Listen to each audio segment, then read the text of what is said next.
Easy now? I'd only do that just to wind people up. Me too. Hey guys, and welcome back to the Drive Talk podcast.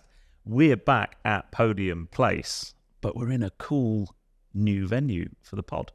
Quite literally cool because it's air conditioned, which is great because it's 28 degrees out there. So we are actually in the roastery at Podium Place. So if you come here, just to the right of the cafe, this is where they grind all the coffee. And we thought we'd just have a bit of a change of backdrop. It's fantastic. Yeah, the cafe is literally through that glass behind us.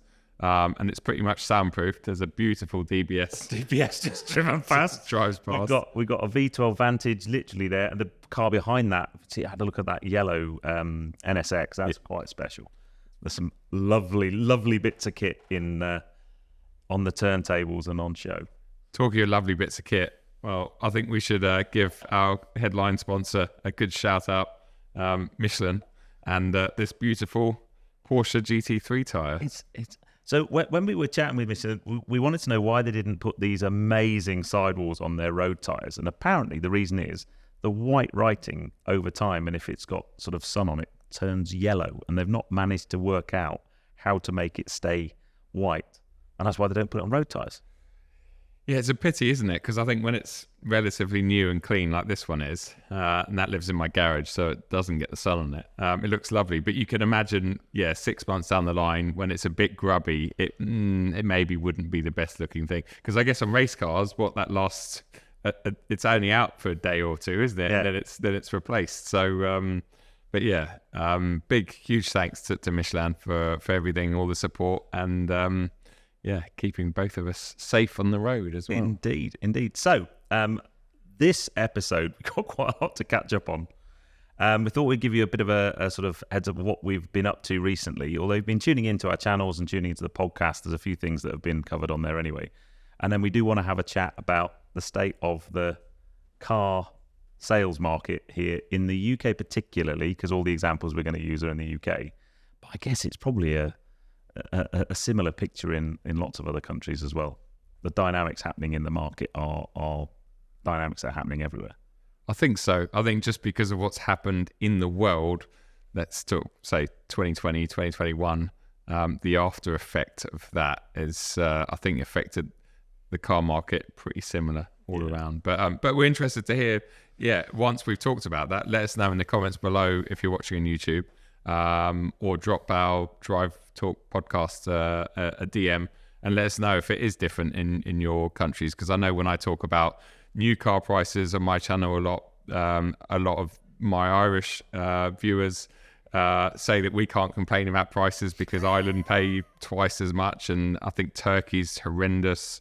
Where else? Finland. Singapore's pretty bad. Singapore, yeah. Australia, I know, although Australia's got better over the last sort of 10, 15 years compared to us. Yeah. So let us know in the comments below when we give our examples a bit later on, because neither of us know about our examples. But anyway, we'll talk about all of this very soon. But what have we been up to? Well, I guess it's not that long ago since we came back from our Euro road trip to the Nurburgring. No, and what a trip. We've actually just been talking about it. Obviously, Pat's, as always, behind the camera. And it was such a great trip because I felt like we did so much in a relatively short space of time. We experienced so many things, and it was just awesome. But we obviously did our podcast with Misha, which hopefully many of you have watched, which was the second shorter podcast that we did, the emergency podcast, I call it, quite literally. After you had an accident. After I had an accident. And thanks for asking, Ped. I'm absolutely fine. Oh, that's all right. But no, my knuckle, I am absolutely fine. I was on the day, so very lucky. But the main Misha podcast will be coming soon, but we decided to delay that a bit because... What was yours saying? You're all Misha'd out? Misha'd out, maybe. Yeah, exactly. But it's a really interesting chat with him. And I mean, we spent a lot of time with him over the 4 or 5 days we were in Nurburgring. You know him really well and have done for a long time. It's the first time I'd ever got to meet him. And he's such a lovely guy and enjoyed spending time in his company, that's for sure. But it was a really interesting trip. And I think one of the things that you might not see... when you're watching us on our socials or the video content that's coming out is I'm not going to, oh, woe is me. We had to work really hard over that trip. There were long days. Yeah, absolutely. I mean, I think you filmed 3 videos in the end, right? Or was it 2? 1, 2, 3. Yes. Yeah, 3 videos. I managed to film 2. I say I and you, we, because obviously Pat helped us with much of that as well. And we filmed 2 lengthy podcasts. Yeah, late at night. Late at night at Apex, which is a fantastic location, but the setup alone, it was like a 2-hour setup each time. So, yeah, I mean, as we talk about a lot on our own channels, I'm sure, and socials and stuff, it's just non-stop. It really is. And I don't know about you, Ped, but I got home and I think I'm still, a week and a half later, I'm still recovering from those 5 days on the road. But in a good way. But it's a lot of work, but it's always pleasurable work. I mean, it's a magical place though. It's only the second time I've been there, and I can see, because it started to get into me already, I can see how it gets into your blood, and you just want to spend time there. Even if you're not driving around the ring. I didn't drive around the ring, and to be quite honest, I've not got a massive amount of desire to drive around the ring. I was quite happy having a couple of passenger laps and hanging around and looking at the cars and all that kind of stuff. And it's an amazing place. Yeah, it's interesting, isn't it? I think the first ever lap I did around there was almost 10 years ago to the day. It was August 2013 in a little Renault Clio rental. And I turned up, obviously, way before I knew Misha, turned up there, and I just thought, I'll hire this car. It was a couple of €100, I think, for 2 laps or 3 laps. Massive excess. I know. That's the reason I didn't hire a car, because it was like, £400? Yeah, but that's all right. Excess, 25 grand. Yes. Yeah, you got to keep an eye out for those things. But I went for this lap, and it was I think it was an evening TF session. But there was no one there. And the lap I did, I think it is on the channel somewhere. I did this lap, and you know what? I'd never been around there at all before. So I was just relying on my Gran Turismo experience of where to go left and where to go right. The undulations, everything was new. But I look back on that lap now and I'm like, you know what? I probably wouldn't go much quicker than that, because I'm now aware of all the dangers and everything else. But it was a completely clear lap. The only car I've met was an Audi S3, which I passed, which I can't believe again. But yeah, that was probably one of the most enjoyable laps I did around there, because I was very naive to everything else. But every time I go back now, I think my older, slightly more sensible hat is like, I like to observe. But I think that's what's so great. You can go there, like both of us, like all 3 of us went. None of us actually did a lap of the ring driving, but we all had so much fun just absorbing the excitement from others around us and the food. And it's a great place to do whatever you do out there. I've got a mate of mine literally came back yesterday, and I was looking at pictures of Facebook, and he's got a little Lotus 6Cs, and he's driving around there with his little lad, and then he went to the Piston House and had stone steak, and I'm like, yeah, I wish I was back. Yeah, but no, it was really cool, a really good trip, and I can't wait to go back. Yeah, same. I think something we didn't talk about on either of our podcasts when we were out there, and I know it's something that we're both going to document in videos in your vlog, and I'm going to be hopefully putting out a video soon on it. But it's we went out there in the 1M, the mighty 1M. If you haven't seen Ped's video on that, it's really good, really, really good video. I didn't pay him to say that. No. Yeah, you said you're going to get me a coffee. I'll get you a coffee. Yeah. And we went out in the G87 M2, which is my long termer. But we went out there. The reason we took the 1M was for this 1M meet that was organised by the 1M register, the 108 register. I'll put a link to their Instagram below. You can give them, if you've got a 1M, make sure you follow them and get involved. But it was such an impressive turnout, wasn't it? So Oliver, who runs it, is an old friend of mine. Actually used to work for AC Schnitzer in Aachen in Germany. And but then he got himself a 1M a couple of years ago, and he's really built a community.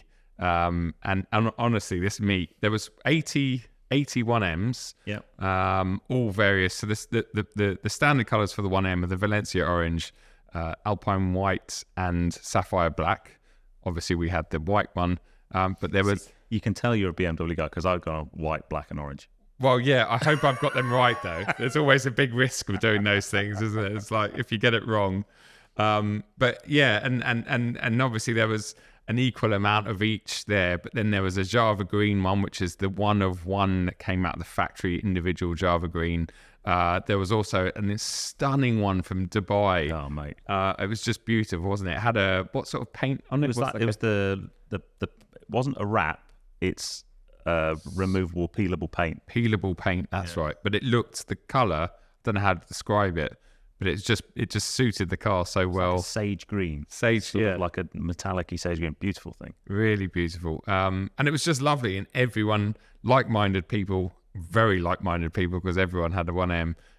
It was just a really impressive event. So hats off to Oliver and his team of people that were there. And looking forward to the next one. I think next year's one will be 160 cars plus. So no, it was cool. And I said in my video, 1M's never really kind of appeared on my radar at all. And I spent a lot of time because I drove it there and back. And what a car! Yeah, it's mega. You forget if you go back in time, and that's one of the things we're going to talk about the second half of the podcast is you go back and look at some of the older cars, let's say 10, 15-year-old cars, that there wasn't as much technology in them. They were a bit more sort of, back to basics. And they're just such amazing things to drive. And I loved that car. It was great. They really are. Yeah. I want to give it back. No, and you can see that in your video. I think that's what makes it so good is your genuine emotions of it. It's like, yeah, I can't believe how much I love this car. Yeah. You didn't want to get out of it, actually, because fast, man. Yeah, not as fast as the M2 though, but yeah, but 270 k's an hour on the autobahn. I'll take that. I know. Yeah, no, it's amazing, isn't it? You got, was it 192? 292 Ks. Sorry, 292. So I think that's 180. But yeah, we hit a limiter at that as well, which is what the upgraded limiter. I think if you go for the world's most expensive carbon bucket seats, then you get the limiter lifted, which would be useful if you are going to the Autobahn. But if you're not, then yeah, then don't. Yeah.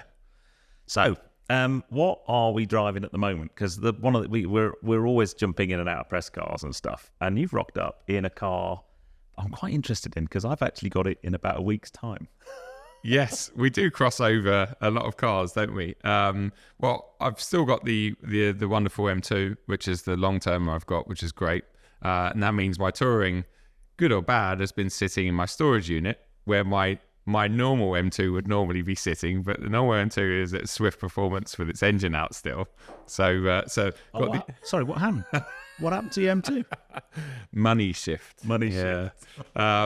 So I've got the M2, but obviously when you got a long term and you're like this, obviously with your Hendy long termers and stuff, doesn't mean that you just stop getting other press cars because you've got to film more content and there's more and more cars out there. So I booked in and it was random actually. I went to a Volkswagen ID3 update launch about a month ago, and I was there and this Arteon R pulled in. Shooting brake, I think they call it, the wagon. And I was like, obviously I've seen a few on the road, and I'm like, oh.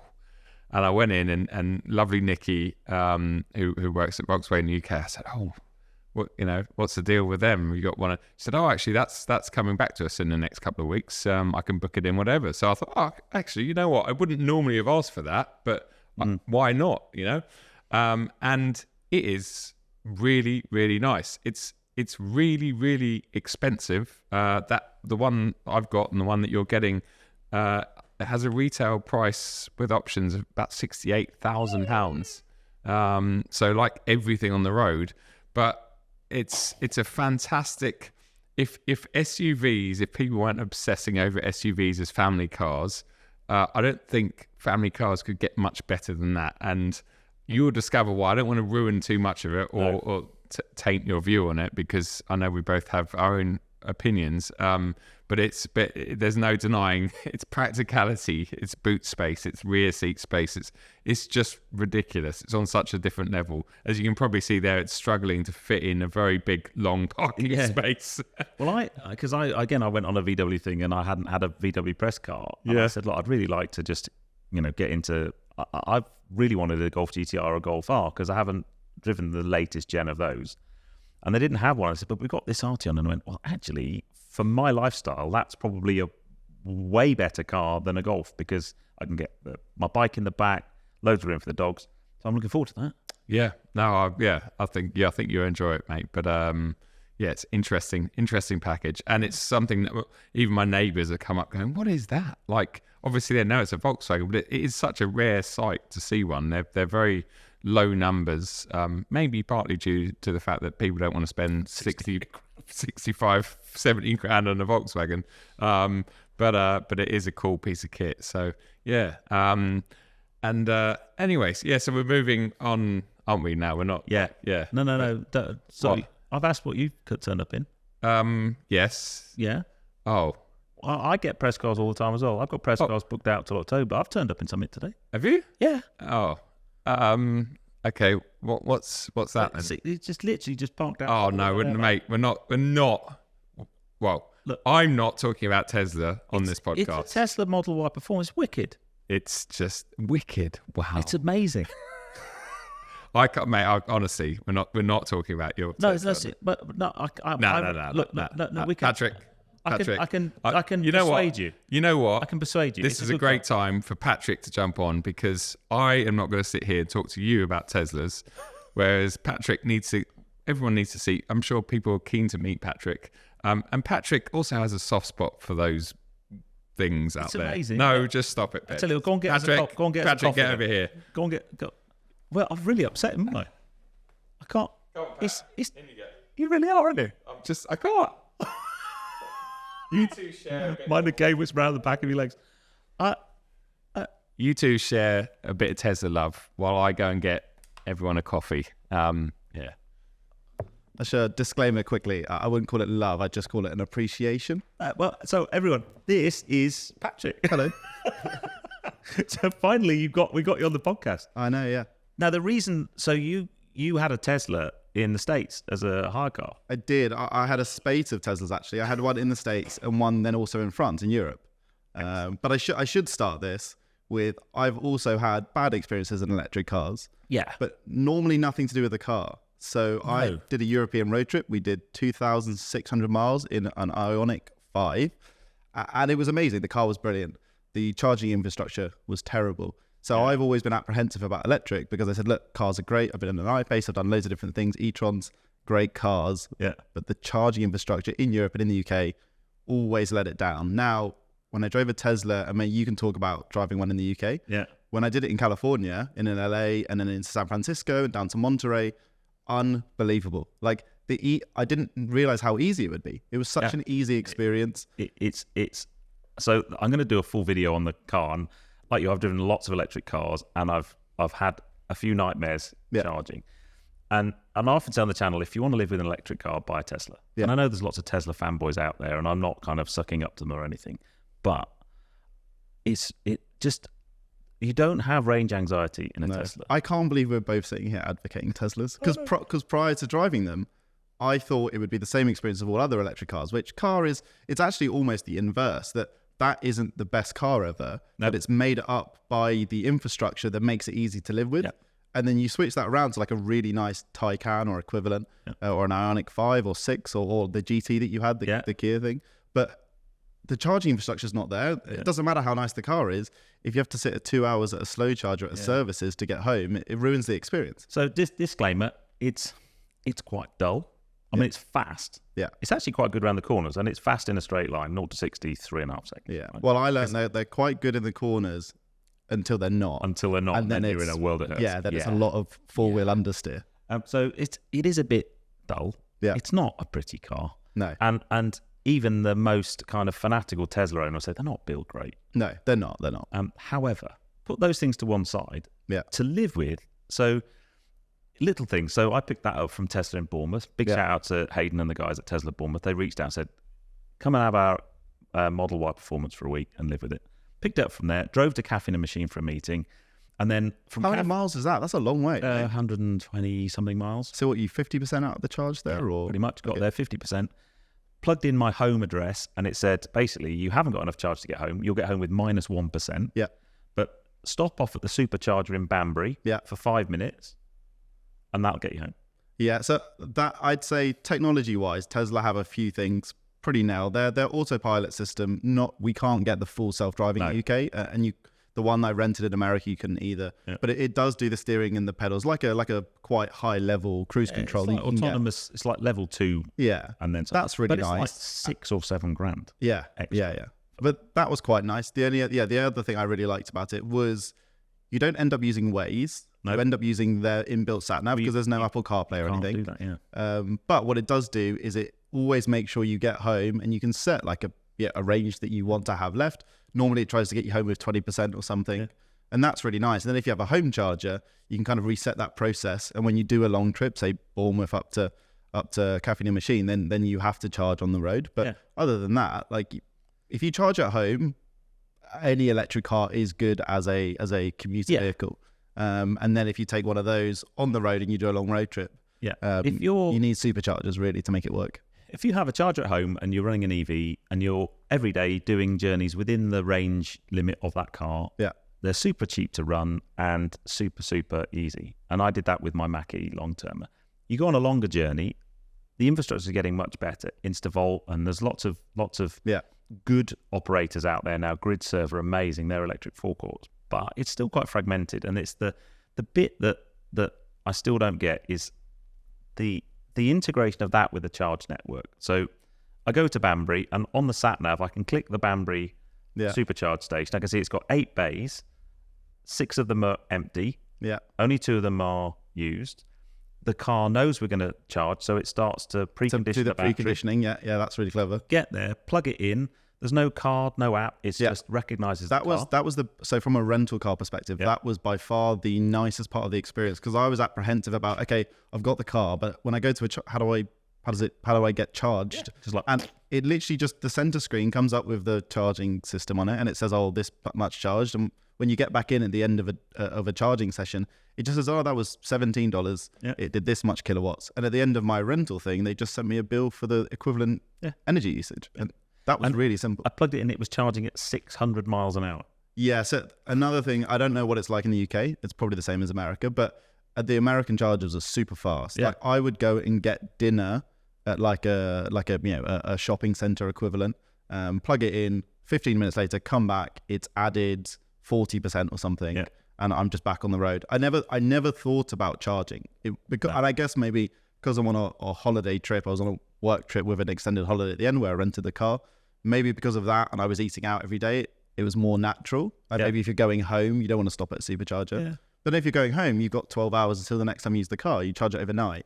The charger can be slower. Yeah, I mean, so you can do 200 miles in 20 minutes. Yeah, added range. So when I stopped at that Banbury stop, it said 5 minutes. I thought I'll just put an extra couple of minutes on. Yeah. But it was barely enough time for me to plug it in, come in, do a couple of reels for Instagram, a couple of bits of filming, and then I thought, oh, I've done. Yeah. It was amazing. It's really nice. It is a properly brilliant car. But the final thing is, it's 28 degrees outside. Yeah.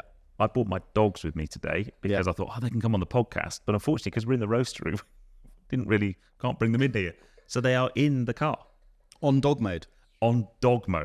So I can basically go onto my app on my phone. So currently the car inside is 19 degrees. Very nice. Chilly. Perfect temperature. There's a lovely thing on the screen of the car that says, my driver will be back soon. It's 19 degrees in here, and there's a little dog logo. Yeah. And they're in the back fast asleep. And if I want to check on them, I've got a live camera, and I just go and look. There you go. There's a picture of them. There you go. And I just saw the lights light up as well when you did that to show that it was active. Yeah, brilliant. Anyway. The app system, all of that's very clever. I had a key card with my one that you just kind of touch on the B pillar. That is the and you can use your phone. That is the key, which is great. So yeah, there's some technological advances in it that other manufacturers actually have now as well. That a little bit of a novelty, quite nice. Yeah. Build quality not there yet. Last thing, and this will connect into what you guys continue to once Joe's back with the coffees, is the depreciation. So when I looked at a Model 3 after driving one, and I was like, it had like 260 miles range, probably do about that ish. That's with like the realistic range on it. Very nice, quite expensive to buy up front. Most people lease them, most people buy them through their business. But I looked at used one, like 2.5, 3 years old, 20,000 miles, like £20,000, 20 to £25,000, depending on spec and condition. bargain because that's a lot. When I saw that, I was like, that's a lot of car for the money. And super cheap to run. Yes. Yeah. No, sir. Very rarely, hardly any servicing. If you've got the right tariff at home, it's going to cost you nothing to run. Yeah, and if you put good Michelin tires on it, like my rental cars actually had on them as well, it's very nice. Yeah, it's a great package. So yeah, for £20,000, I went from like a skeptic on electric, particularly because of the infrastructure and charging network, and then also the build quality and the things you hear about Teslas, to for £20,000, which is cheaper than, let's say, I don't know what a used MG electric will be, but a new one is 30, maybe plus. But I think I would buy a 2-year-old, a 2021 plate Model 3, just to drive around town, to do trips like this, to Podium. Yeah, we've got a charger here, should we need it. That's a good option for that money. And then the final, if you want to buy one new, I went onto their configurator. They don't really have a configurator. You just order it on. Well, you order it on the website, right? Yeah. So if you spec one up, that's about 60 grand because the prices have come down a lot. Yeah. If you want the autonomous driving thing, it's like an extra 7 grand or something. So let's say 60 grand. It's in white, so you don't have to pay extra for that. Yeah. If you wanted to click buy now, you'll get the car in October. 6 to 8 weeks delivery. That's in today's market. That's pretty good, unbelievable. Right? You go to Kia or Hyundai, you're going to be looking at 18 months. Yeah, and that's why that's the best-selling car in Europe, because they get them through the door and they get them out to customers. He's back. Look, it's a great car. He's just smiling at us with coffees. He really does not like Teslas. I know. If I promise to stop talking about Tesla, will you come back? Yeah. We'll have to do another. Don't tell him, but we'll have to do another road trip in a Tesla. Yeah. Maybe in America, because then we'll have a good chart, and it will change us, because it changed my perception. Being in America, in California, in a Tesla, changed my perception of why people see value in the product. Yeah. Now, I'm not is it an evangelist? Is that the right word? I'm not going to become a spokesperson, but I have just now for 10 minutes, and I have literally just done that. And I remember when I was on that trip on WhatsApp, I was sending voice notes, being like, guys, this isn't so bad. Like, this isn't as bad as you thought. I said, Joe, come out in it. I'll tell you. He said, I'd have to put a bag on my head. But it could be like the Defender all over again. Yeah. Is that enough? Okay. All right. He's back. I don't want to lose our audience. No. We're almost at 5,000 subs. Probably less 50% retention after that. Okay, the good thing is, at least he's bought coffee. Yeah. Thank you, Patrick, by the way, for coming on. This is what Patrick looks like. I know. He's the genius behind the editing and production of the podcast. I'm just going to edit this bit out now, so nobody will even No, you're not. Yeah. No, you're not. Right. Oh, look, he's come back with coffee. Oh, mate. I promise we won't talk about it. This is conditional, though, mate. You can only have this if we stop talking about Tesla. That's it. You did think dog mode was good, though. As a dog owner, and that's dog mode, by the way. I was impressed with dog mode. Yeah. Okay. But now I'm talking about. But also it did concern me, because I think you're then reliant on some technology. Yeah, just because it's really hot out there, and I know you've got it on your phone. That's all right. But yeah, but anyway, moving on. Anyway, shall we move on? So by the way, thank you. We've talked about it before. Cheers. Yeah, cheers, mate. Podium Coffee. Well, we're in their roastery, which is pretty apt actually. But their coffee is fantastic here. One of the things they do, and I've done it, is they do like a tour of the roastery, and you can come and find out how they grind the coffee, and then you do like when you do like whiskey tasting or wine tasting, you do the same thing with coffee. Oh wow! And they'll look at all the different blends and help you understand where the flavors come from, and what happens if depending on how long you roast it for and how you grind it. And I'm not really a big coffee drinker, but I learned so much, and I now enjoy coffee a little bit more. So. Nice. I didn't know that. Yeah. So, shall we just kind of segued a little bit, because we were just talking about the used potential bargains you can get of a used Tesla. You can get like a Model 3 for 20 grand. So we thought it would be a bit of fun to chat about the used car market, because for me, I can see two issues coming down the road at us at a fair rate of knots that I think are going to have a real big impact on the used car market. The first one is electric cars. I can see an awful lot of people who have bought an electric car, but not bought it. They've leased it through a salary sacrifice scheme at work. They bought it through their company. I know so many company owners that have bought Taycans because it doesn't cost them very much. They can write a lot of it off against tax. And what happens is that when those incentives start to disappear, then potentially they think, well, actually, it's not nearly the financial incentive it was before. I'll get out of that and go back into a petrol car. And I can see lots of electric cars coming back onto the marketplace, and that having an impact not just on electric cars and their used values, but on other cars as well. Yeah. And then coupled with that is interest rates on car finance have changed so much. I mean, my Porsche, I've had that coming up to 18 months. I think the APR on my PCP is like 2.9, I think, 2.8. If I refinance, so let's say, because I got an email from Porsche last week trying to sell me would you like a 911 Cabriolet? And this is Porsche Centre Portsmouth. We got these 4 in stock. And I'm like, yeah, I really would. One of them was a 992 GTS, my perfect car. Yes, please. It was unfortunately about 140 grand. But if I did want to trade up and refinance, a new finance agreement's going to be at like 10%? If you're lucky. 12 maybe? Yeah. So even without increasing the value of car, my monthly payments and my total cost of ownership, which is the most important thing, is going to go up a lot. And I think there's a whole bunch of people in PCP deals on lower finance rates that are going to come to the end of that, and they're going to go to move on to their next car like they've been used to doing for the last 5 to 10 years. And it's just not going to work. The numbers aren't going to work. And they're going to have to get out of the car and just give the keys back. Yeah, well, I think, as you say, there's a combination of things, isn't there? Let's go back 3 years, because that's your average PCP deal, right? So what does that take us back to? 2020, yep. So COVID year, summer of 2020. Actually, ironically, if you could get at that point some bargains on cars, like dealerships are doing the normal, let's use BMW as an example, and their dealer contribution, aka massive discounts. You could get minimum 10%, 15% in many cases, 20% in some cars, new cars I'm talking about. So like you said, that's one thing that's kind of completely gone on new cars. Then you factor in M cars back then. As far as I remember, most of them were on 0% APR. Some were on 1.9 or something, so next to nothing. So you've got those two big factors.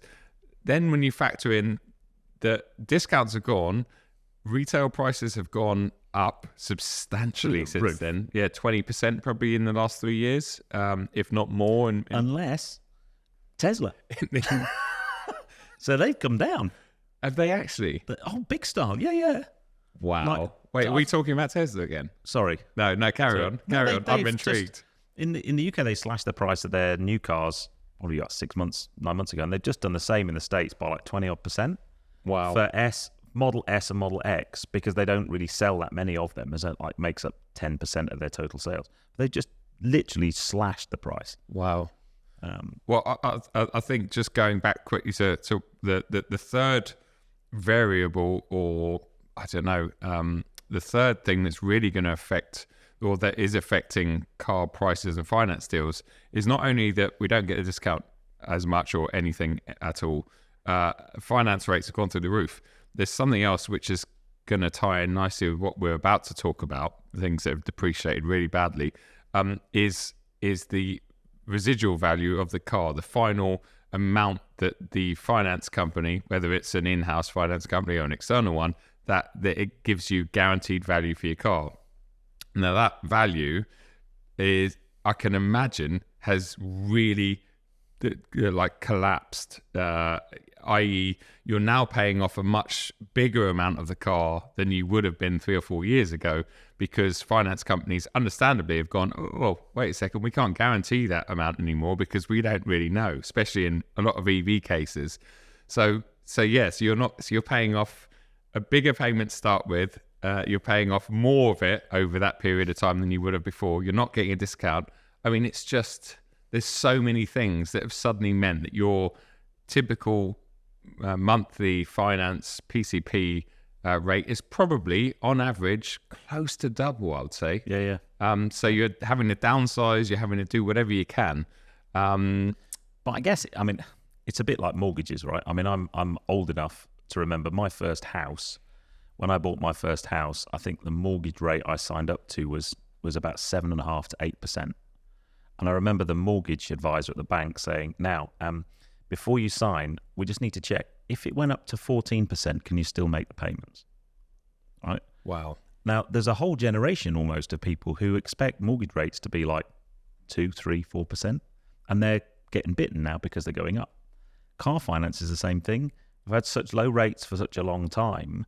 And I think there's a culture of buying stuff on PCP, and you'll see it in your comments when I say how much a car is, and you'll see people say, oh yeah, but it's only £500 a month.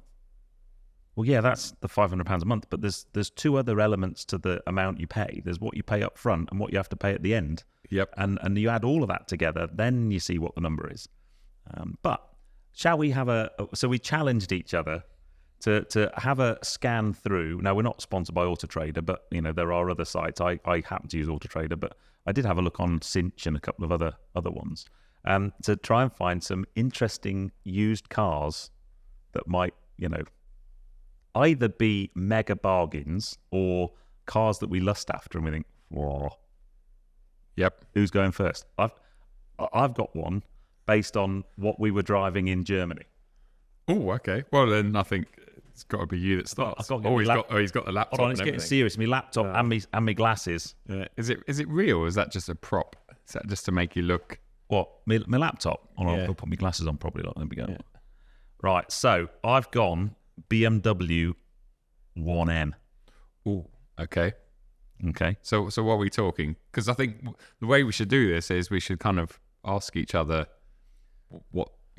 So you can ask me some questions. Yeah. So the reason I did it was because I drove that car and I fell in love with it and thought, how much is one of these to get into? Because they're what I liked about it as a car was, firstly, I think styling wise, they've not aged at all. In fact, if anything, they've got better looking. Some cars, they age after 2 or 3 years, they look awful, and you don't. But 1M is just a beautiful thing. Yep. Performance is amazing. Yes, the in-car tech's not great. And I thought, I wonder, how much it would cost me to get into a BMW 1M.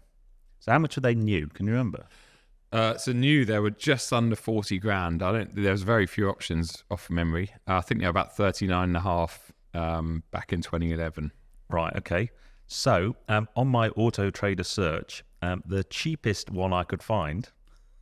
With how many miles in it? It's got 28,900 miles. So that's 2011. That's probably about 40 grand, I reckon.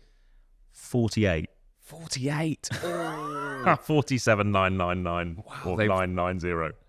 They 5 owners, and that's not from a BMW dealership either. And it's white. Now on my video, someone called white poverty spec. Like, no, it's just the white one. Oh, hold on. There's one. No. Actually, no. There's one here with 86,000 miles on it. Wow. Okay, that's got to be 40 odd grand. 35 or 36 grand. Okay. Yeah. That's okay. But the one that made me go, there's one here. It's titled lowest mileage in the UK. Okay. Oh, as the DBS fires up. It's got 429 miles on the clock. Why? What a waste. I know. And it's the orange one. Okay, Valencia orange. Yeah. And it's at a BMW Farnborough. Oh wow! So it's approved, used. just random DBS going past. I'm gonna hazard a guess. I mean, it's gonna with those few miles. I mean, that's not even. I don't know if it's had the run-in service. I mean, that's just. I would say that's got to be 85 grand plus. 100 grand. Wow. 99,995 quid. I mean, it's difficult, isn't it, with cars like that? Because it's like, great. But then if you bought that, the only thing you could do with that car is keep it. Keep it. Storage. Yeah. Yeah, you can't. I mean, I personally, the whole point for me buying a car like that is you want to drive the nuts off it. So I'd buy a, 20, well, there's one sort of 30,000 miles, 48 grand. Yeah. That kind of number. Half the money, and then don't stress about it. And it's probably gonna, because the thing is, they were 40 grand for years and years and years. In fact, they were 40 grand until about 2020 for decent ones. And they've obviously just started to creep up, which they should do because they are, like so many great BMWs, the CSL, I remember when that started creeping up years ago, it was like 65, 70 grand. People were like, what? Why would you pay that? It's like, yeah, now good CSLs, well over 100 grand. Yeah. But yeah, okay. I mean, there's an 11 or just under 12,000 mile on here for 58. Wow. Okay. So I just, so the result of that search is, now the really interesting for me actually is that's now similar money to what I paid for my Boxster. And now you're thinking, okay, which one would I have? Would I have that on my Boxster? Yeah. And I love the 1M to bits, but I'd have a Boxster every day. Yeah. I'd have my Boxster every day. Yeah. Residual-wise, although I don't think, interestingly, the chances of of a 1M going up and becoming an appreciating modern-day classic are higher than a 718 Boxster GTS. No. I think they'll just hold their money. I think a 1M's potentially got the ability to go up. Yep. So there you go. So that was my first one. Okay, well that's really interesting. And I think I am also going to start with a BMW M car, and I promise that there are no more BMW M cars in my five. Well, I thought I'd have to start with the BMW because I knew you'd bound to pick one. Well, yeah, no, I think it's a car. Well, it's a car that a lot of people can probably relate to and hopefully know about. So it's the M5 CS. Ooh. And yeah, so it's a topic that we've discussed off camera, and it's a topic I think is definitely worth talking about on the podcast, because it's a car and a topic and something that's happened that has made me readjust my brain, and also has made me realize that, because you've got to remember, everything we see on Auto Trader, on wherever, a lot of the prices that, what do you call it, speculate. There's a lot of speculators out there. And it's not until you know of cars that have sold that you can really then put that car in the category. For instance, the GT3 992 at the moment has really started to drop online because there's so many on there. They're well over 200 grand not so long ago. Now they're starting to creep below it because there was a lot of speculators out there. Now the M5 CS, as far as I'm concerned, is one of the best cars, if not the best car I've ever driven. I'm so annoyed I never got that from BMW. They must still have one. I think they've still got one on fleet. Yeah. Honestly, you've got to try it. Right, okay, I need to. It's not just one of the best cars I've driven. It's one of the best. It's undoubtedly probably the best package ever produced by anyone. And I'm not exaggerating that. And I know, like, Evo gave it Car of the Year, understandably. Everyone raves about it, understandably. So it's a brilliant, brilliant car. When they came out, they were 141 grand. I can't remember how many they built or brought into the UK, but they were all sold. Few people pulled out of the early deals, like the early their slots. They got cars, and then at the last moment, I don't want it. And I remember a few dealers messaging me saying, do you know anyone that wants one? They were going for overs, 150, 160. I've seen them go for. And so I thought, okay, limited numbers, gone down in history as one of the best cars in the world, not just best M cars. They're going to hold value really well. Certain Chris Harris, sure most people know who he is, he also thought it was the best car in the world, or one of the best, and he owned one, bought it brand new, and he owned one for a couple of years, and recently it went on to collecting cars, which is an auction website if you're not familiar with it, and you can openly see what these cars go for. So, and obviously that's one of Chris's, I think Chris co-owns or is part owner of Collecting Cars. So it was a very public auction. Chris's car is going on to that. I think it had 9,000 miles when it went on there. In my head, I hadn't followed the auction, but in my head, I thought to myself, that's going to go for 165, maybe 170, because it's such a sought after car. It's also Chris's. It hasn't done crazy miles. It's not, of course it's going to be skidded a little bit.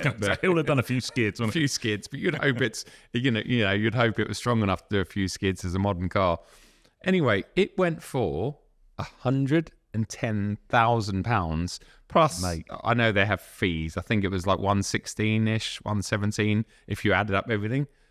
But that was a real shock to me, because there's two others on Auto Trader, or there was at the time. One was 165, 170 with very low miles, and one was 145, I think, with twice the miles that Chris has had on it. And it's just those two owners are like, can you imagine? Yeah. If you'd bought one as an investment, you would be like, okay.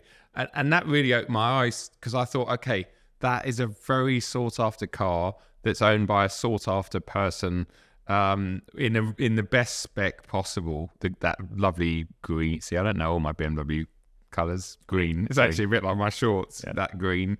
As long as it's not like a t-shirt. Yeah. Barbie car.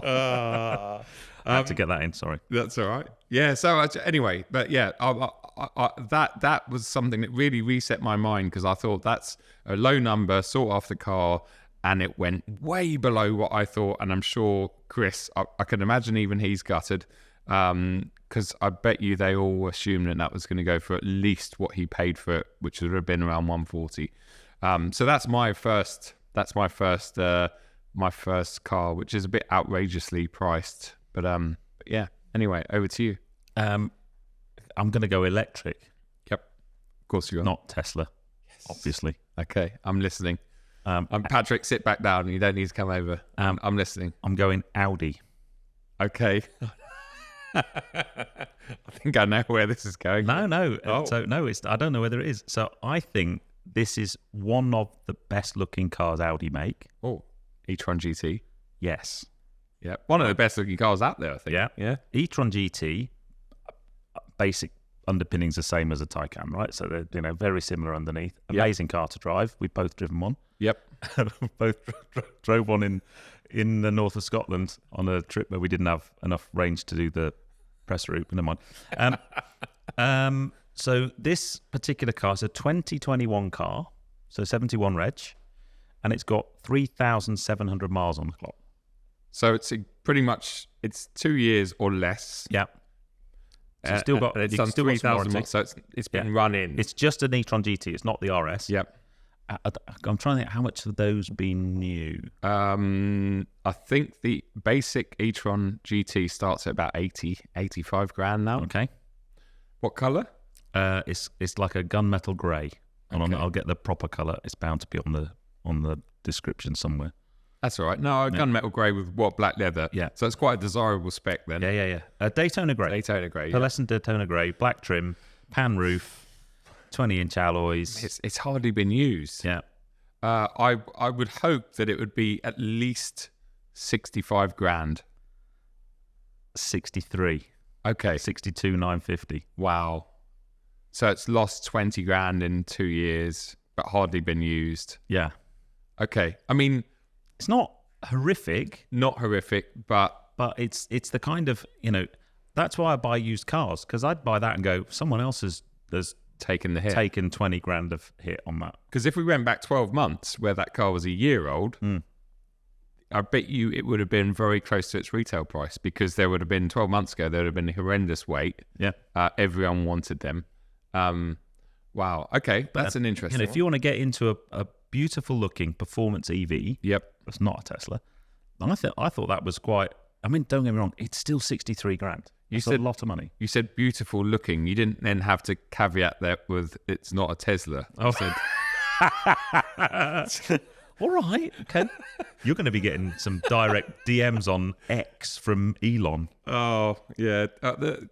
Tesla. Yeah. Anyway, test drive vehicle. Yes. Yeah. So there you go.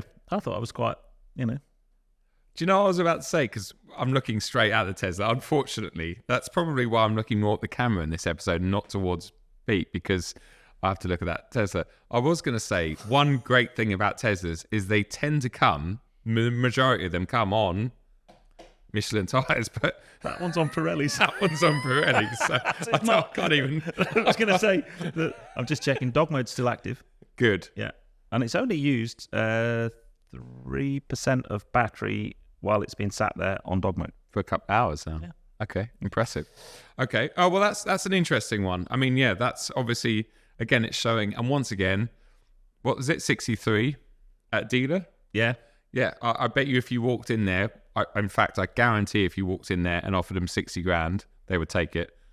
Because that's something else that I know from talking to a lot of dealerships, BMW and Audi, that the one issue they have at the moment is the significant amount of EVs that are coming back in because they're at the end of their PCPs. Yeah. And they've got this flooded EV market of cars. So I think if you are looking at buying an EV used, I think there's definitely some haggle room in there. Yeah. Even if you think already, wow, I'm saving myself 20 grand. Well, try and save yourself 25 grand. Yeah. Yeah. Okay. Interesting. Come on then. My next one. Hit me with it. I'm gonna have to get my apologies. Get my phone out here. Let's have a look. So my examples. Where should we go? Let's start with this one.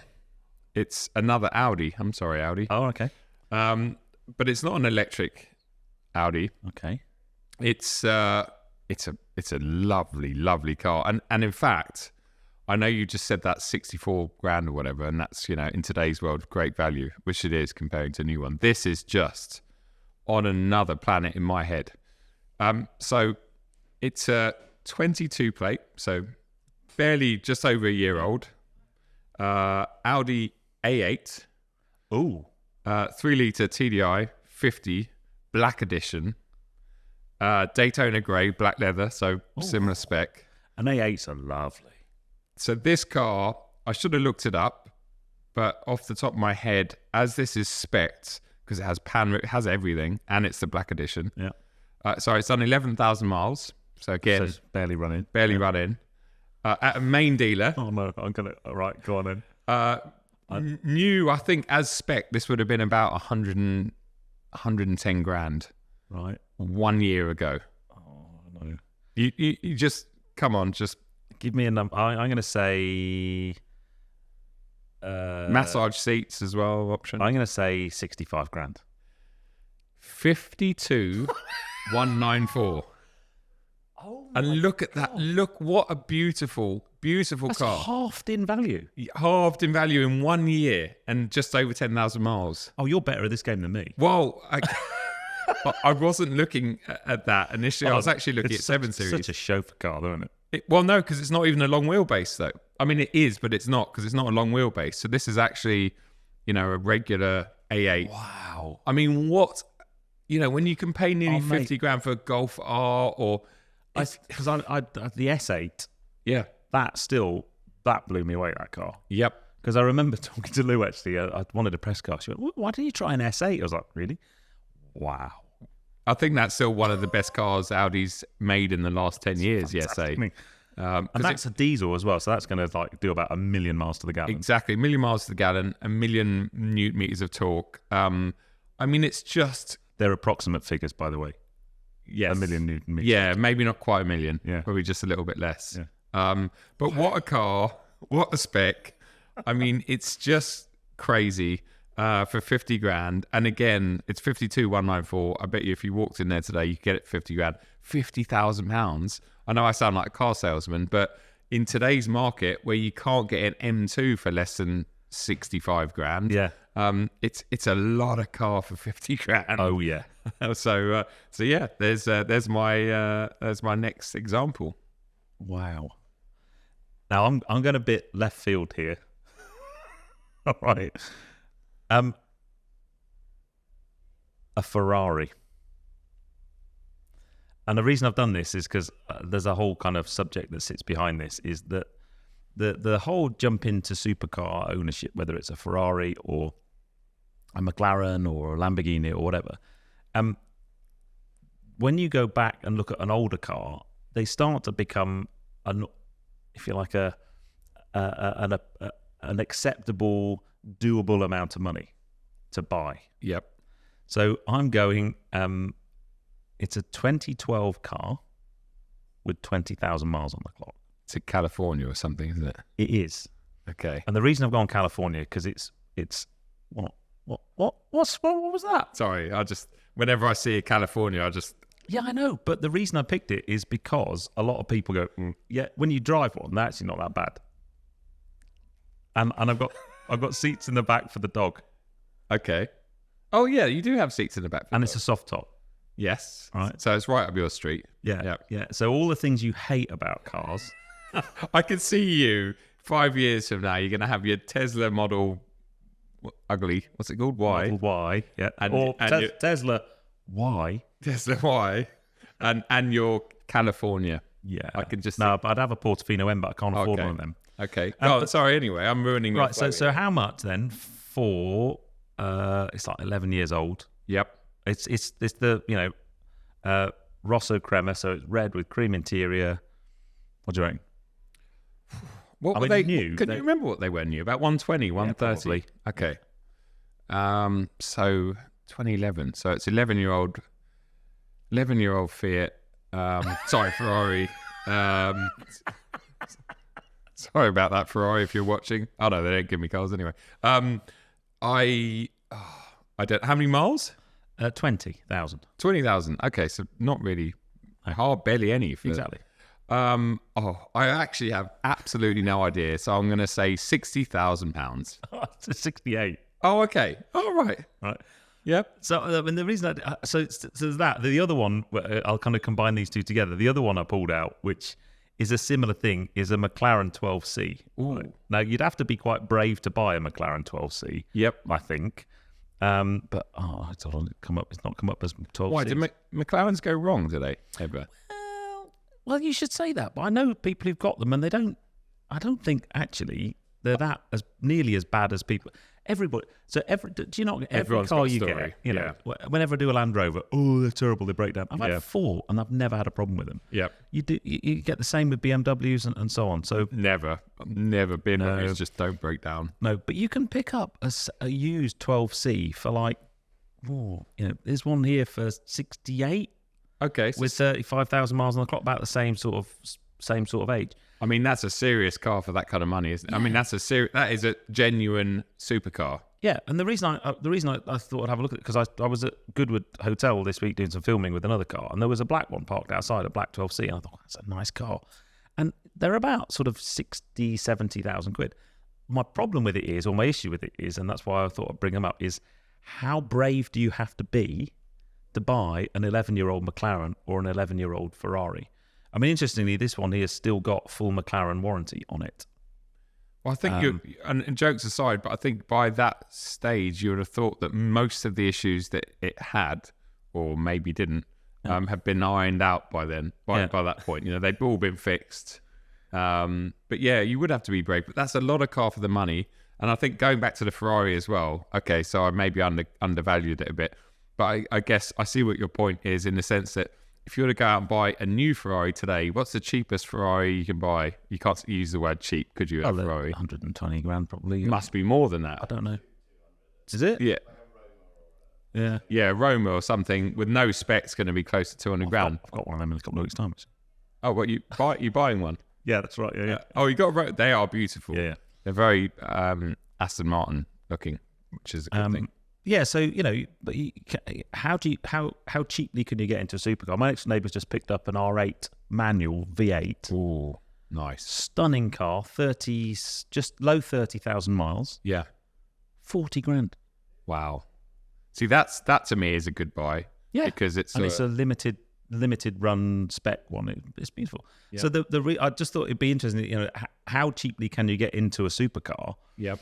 But what are the risks? And if it goes wrong and you're not warranted, you could be in for a lot of money. Horrendous. And I think that's something. Well, that's actually a really good thing to talk about. It's something I've always talked about with people that ask me about buying used cars. Whether it's we want a family car. Is it a good idea to buy a 10-year-old Range Rover or Audi Q7 or something? They're only this much money. What you've got to remember is, when you're buying something like that, even if it's got a year warranty or whatever, tyres, consumables, at one point in time, that was £100,000 premium SUV. Yep. So the customer that would have owned that once upon a time would have had no issues paying £2,000 for a new set of tyres or whatever the running costs. And so if you're buying one now for £30,000 or £25,000, whatever it is, that's great.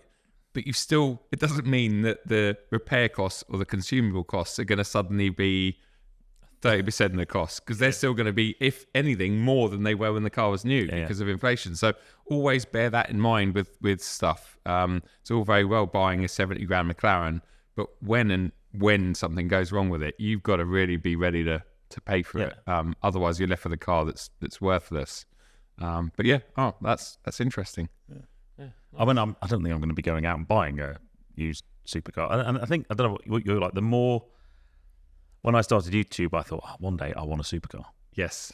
And then the more supercars that you, or high-end sports cars and performance cars that you have and drive and experience, it's normally the less inclined you are to want to own one.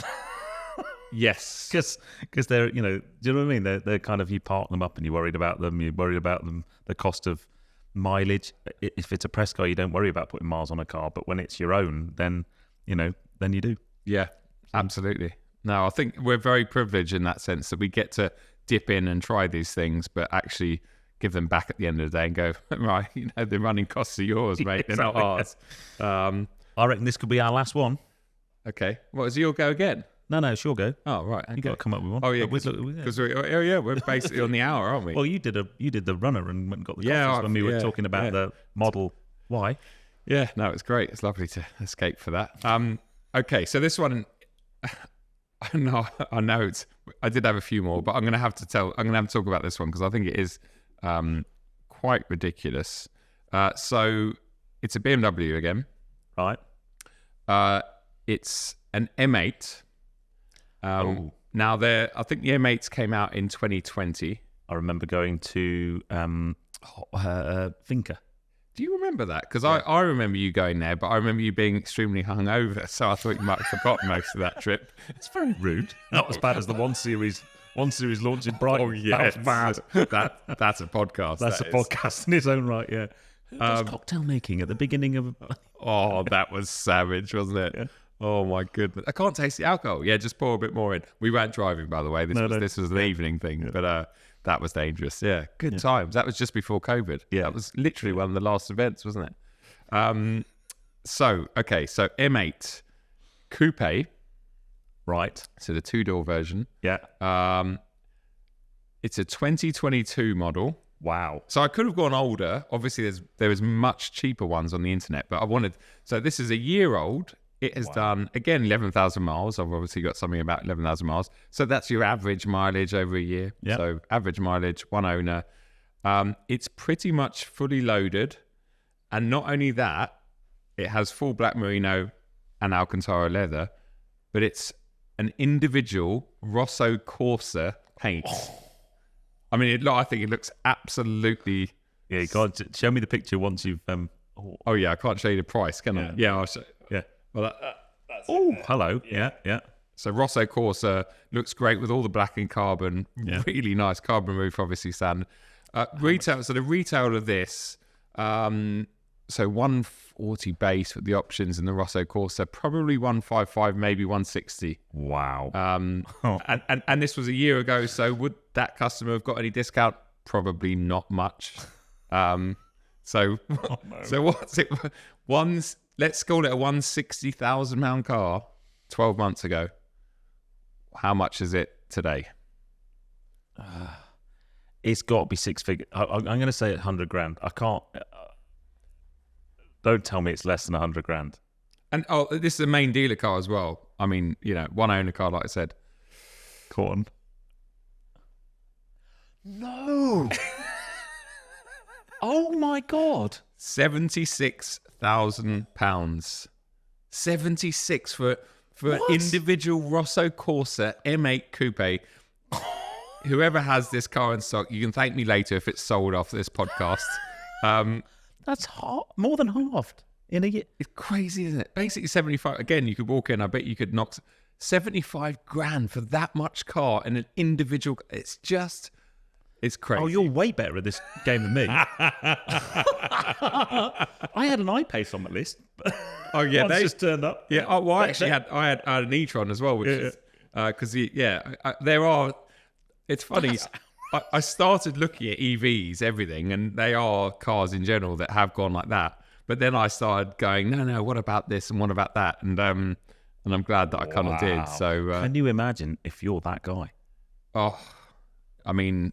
That was a pain because that's definitely not a dealer. That's not like a demo or something because they're not going to. Someone's ordered that in as an individual.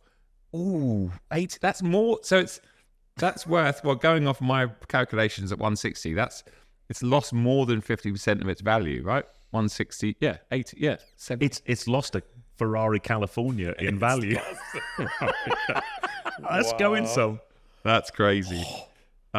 So yeah, well, I hope you've enjoyed that. I've actually really enjoyed it. It's a fun game, but a really depressing one. I just feel sorry for the guy who spec that. Well, yeah, you can't feel too sorry for him or her, I guess, because they had 150, 60 grand to start with, so hopefully they've got enough cash to literally burn it. It'd be hard to physically burn £80,000, wouldn't it? Like, that's a lot of cash. The other question you got to ask is, how did they finance that car? Because it just doesn't bear thinking about. It doesn't. No. But yeah, hopefully you've enjoyed that. Yeah. Now head over to Auto Trader or Cinch or whoever. Yeah. See if you can find a better. That's what a great place to finish the podcast. Yeah. In fact, do that and send us some examples via Instagram. And we'll cover those on another episode. We'll cover them, and the best ones we'll cover them on an episode, because I think this is something that's very interesting, and I think it's going to be I reckon, like you said earlier on, I think it's something that's doing this at the moment. So I think it's going to be a subject that's going to get more and more relevant. And we're going to find more and more 80 grand bargains. Oh dear! Should we all get some lunch? Absolutely, maybe another coffee as well. Yeah, and I'll get the pups out of the Tesla, and we can, Yeah, poor things. No, this dog mode must mate. Be. No, but I don't mean in that sense. They just must be sitting there going, I left us in public display in a Tesla. Right. Anyway, take it easy. See you on the next one, guys. Easy now. Easy now.